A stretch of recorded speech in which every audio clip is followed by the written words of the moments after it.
maniac? Probabil că da, pentru că îmi place să-mi bag banii în mașina mea. Yo, yo, yo, yo, yo, yo. Special pentru cunoscători și mai ales pentru fanatici. Noroc, am 260 de cai să mă întorc.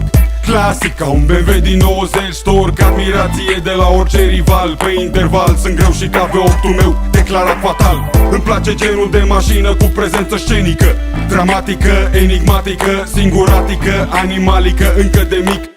Mi-am dorit ceva special, cum să explic? Ai un Passat, știu, 2003 știu, V6 TDI cu tot ce vrei pe el, știu. Dar mai știu că sunt câteva sute ca ta. Parcă-ați fute toți aceeași pizdă, nu te supăra, frate.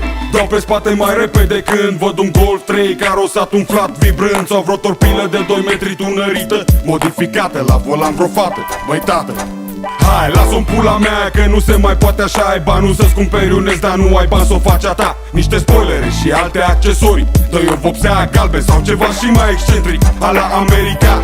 Curcubeu, cameleon sau cum vrei tu să îi zici, în ton cu orice sezon, portocaliu, violet, verde aprins perlat. M-a stresat în pula mea atâta gri metalizat. Pune-i roți, Marc, BBS, Santera sau niște croame garantate să-ți fure privirea. Elegant fentează-le pe obstacole și ardă un jet, că graba strică orice efect.